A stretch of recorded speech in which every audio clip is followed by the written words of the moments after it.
Coming up in the news, the nation's leader on his official visit to Grand Bahama. He says less talk and more action for this island.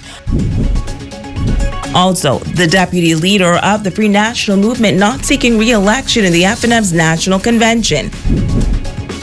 And police officials investigating the island's latest homicide. The Bahamas Tonight, the Northern Edition, starts now. This is the Bahamas Tonight, Northern Edition.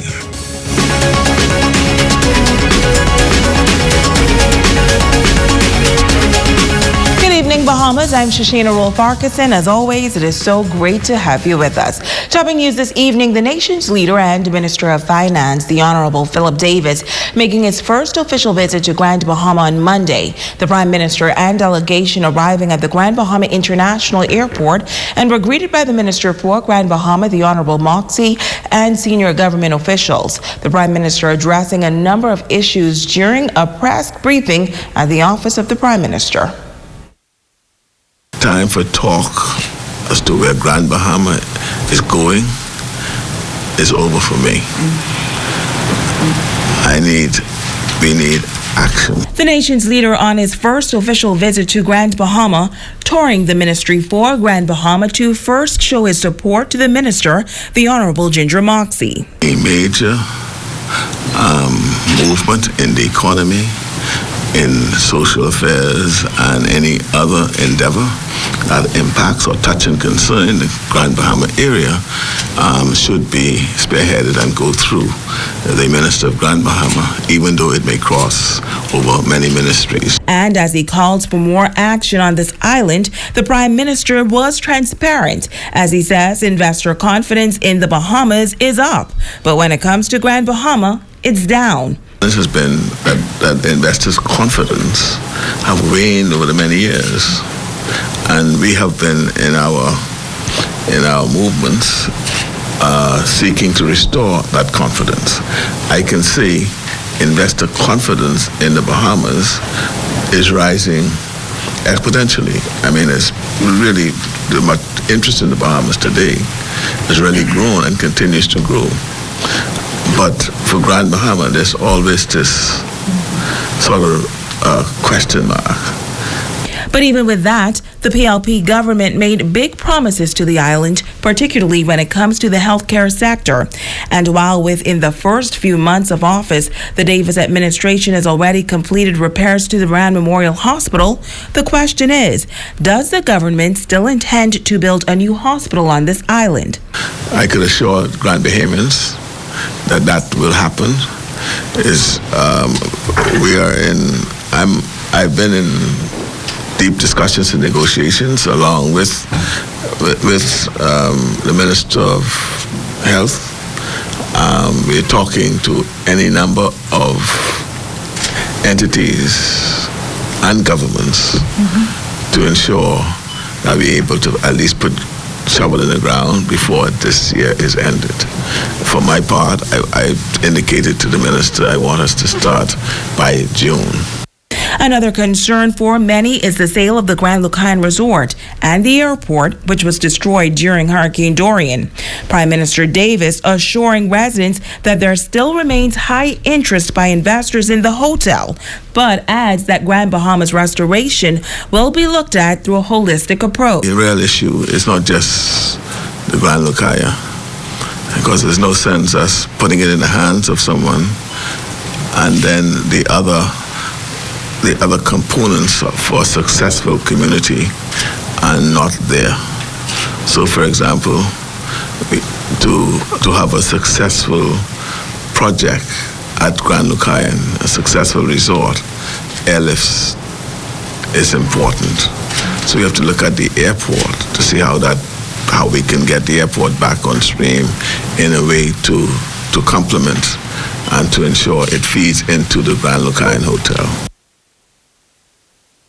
Now, while on island, the Prime Minister also had an opportunity to tour an initiative by the Minister for Grand Bahama and MP for Pine Ridge, the Honorable Ginger Moxie, who for some time now has spoken passionately about getting people back to work and the need for shelters for the vulnerable in the community.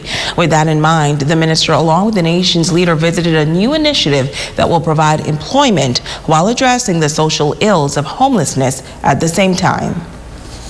The first stop for the nation's leader was in an area commonly referred to as the back of town in the Pine Ridge constituency, where he met approximately 100 young men and women engaged in a cleanup exercise. The short-term employment is the brainchild of the Ministry for Grand Bahama, who has collaborated with private partners and the police force to clean up the area and use the abandoned homes by the police force as a shelter in the coming weeks.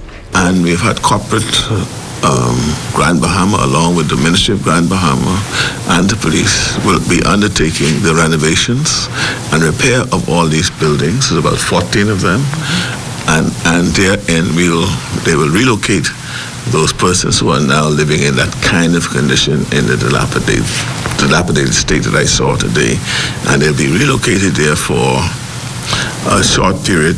Prime Minister Davis commending Minister Moxie for the initiative, adding that counseling and rehabilitation efforts will also be a part of the program. And that might take 2 to 3 months, and hopefully we'll find jobs for them afterwards so they can then go on their own. And that exercise is one that I'm advised by the minister she'll continue, because where that number of persons that we're dealing with is much more. Persons find themselves in that situation, and we need to find relief for them. In the meantime, that also creates some jobs for some Bahamians, and I note this morning, even though it's a short-term exercise, at least is something to do. And he says while it is a short-term project, the aim is to find a way to keep these young people working. I know it's only a 1-week job, but I've charged the ministers to look at how we can keep them going in the future. Minister Moxie says this is what partnership is all about. Corporate community coming together and adopting a house. And so they'll adopt that home and they will get it restored. And so it'll be at their cost. We're looking at not just halfway homes for some of the people that need it the most, but we're also looking at shelters for battered women and other community centers and other initiatives.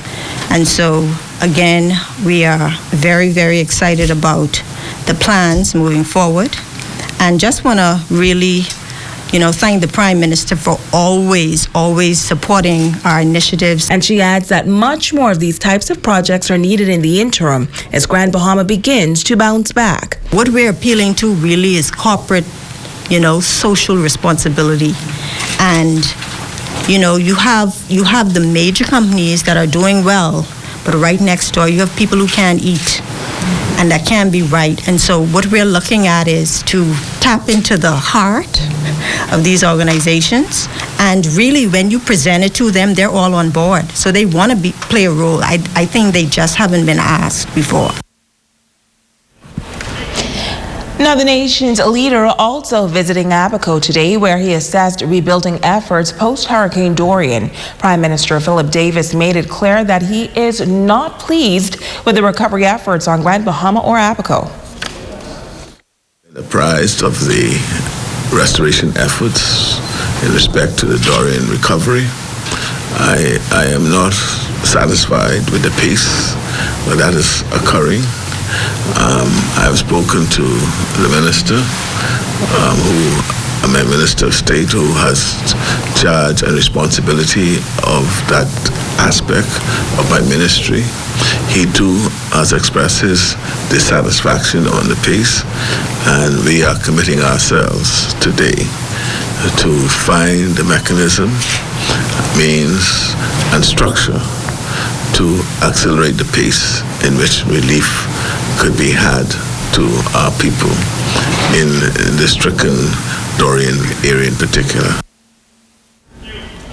In other news, the President of the Senate wrapping up a weekend visit to the island. Her final stop was a visit to the Grand Bahama Children's Home, where she met with youngsters and the members of staff. Jamila Mizik was there.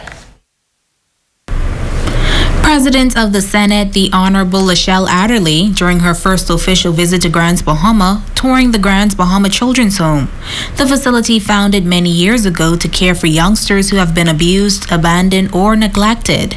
The leader of the upper chamber noting that the Senate has a strong focus on outreach programs and community initiatives, which is why it was important for her to meet with staff as well as the children at the home.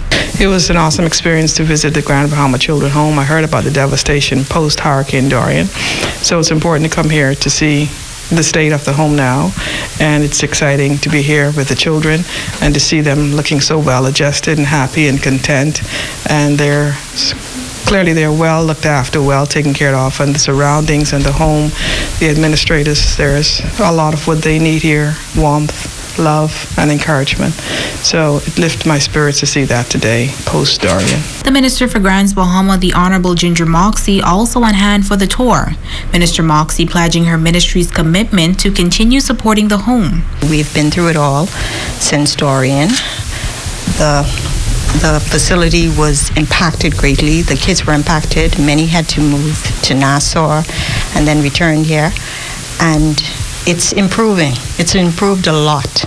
And so we really congratulate and thank the administration of the Children's Home.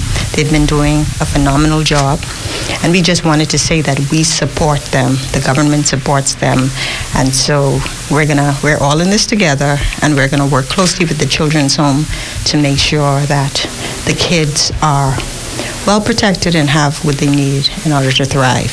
Now the Senate President also making a presentation to the home. The Minister and I know that it's back to school time, and the needs are endless, especially for children. So we made a presentation to assist with whatever their needs are this time, perhaps thermoses, lunch boxes, etc. Even lunch. So we're happy to be here and to support this great effort, and to also let the administrators know that everyone is watching and that we all want to be a part of community involvement and community work and to support the little darlings of this nation. Receiving the donation on behalf of the home was Executive Director at the GB Children's Home, June Hutchison. Jamila Mizik, ZNS Network News. FNM Deputy Leader and former MP for East Grand Bahama, K. Peter Turnquist, says that he will not be seeking re-election to the post of Deputy Leader or any other position during the FNM's National Convention next month. Turnquist, by way of a press release describing his experience as Deputy Leader of the FNM and Deputy Prime Minister as an awesome honor to that, he says, was eclipsed only by the privilege to represent the country and the people of East Grand Bahama. The former Deputy Prime Minister noting that although he realizes that there is much more work to be done, he is satisfied that he has given his best and will be forever grateful for the opportunity to serve. He's extending best wishes to all candidates vying for national office in the pre-national movement and assures them and party leader Michael Pintard of his steadfast support and commitment to their individual and collective success. Switching gears now, police investigating the latest homicide here on Grand Bahama. According to reports, a man was shot and killed not far from a church in the area of Sapadilla Road, Hannah Hill, 8 Mile Walk on Saturday evening. Our ZNS News team was on the scene and spoke to Press Liaison Officer ASP Stephen Roll, who gave these details. The initial investigation on the scene revealed that 2 males were in front of a church on Sapadilla Road, engaged in a game of backgammon, when they were approached by a lone gunman who have approached them, pointed a firearm in their direction, and shot one of the males to the chest area. The male then fled this area in the southern direction, making good his escape. At this time, the police are actively investigating this matter. Now, the second male was not injured and is assisting police with the investigations. ASP Roll is making this appeal. Those persons who may have firearms in their possession or who may know of persons with illegal firearms, like I always say, to contact the police to give these persons up so that the police can take these firearms off the road. Now, once again, officers are urging persons with any information regarding the matter to contact the 8 Mile Rock Police Station. Meantime, police are also investigating an apparent homicide on the island of ABACO. Police say around 4 a.m. Saturday, Marsh Harbor Police received a report that a male was found unresponsive on Crockett Drive. Police responded and determined that the man's body that was found near a white Honda vehicle had multiple gunshot injuries. The victim was taken to the Marsh Harbor Clinic where he was pronounced dead by the local doctor. Also from ABACO, police are investigating 2 shooting incidents. The first shooting involves a female who sustained serious injuries. Police say the female presented herself at the Marsh Harbor Clinic around 2 a.m. on Saturday. The female victim telling police that she was standing outside of a business establishment on Don McKay Boulevard where she heard several gunshots and later discovered that she had been shot about the body. She was taken to the Marsh Harbor Clinic. Her injuries are classified as serious and investigations are continuing. Now, that second incident taking place about an hour later, around 3 a.m. Saturday in the Murphytown area. Police say an adult female was asleep in her bedroom when she was awakened by the sounds of gunshots coming through her bedroom window. After the shots were fired, she heard a vehicle speeding off in an unknown direction. No injuries were reported. Investigations are continuing into this incident as well. And a wanted suspect has surrendered to police on Grand Bahama. An all-points bulletin was issued for 34-year-old Freddie Andrew Porter, who was wanted by police on charges of assault with a deadly weapon, willful damage, and stealing. Police say Porter turned himself into the Central Police Station around 12:55 Monday morning and is currently assisting police with their investigation. This takes us to our first break. Stay with us. The Bahamas Tonight, the Northern Edition, back in just a moment.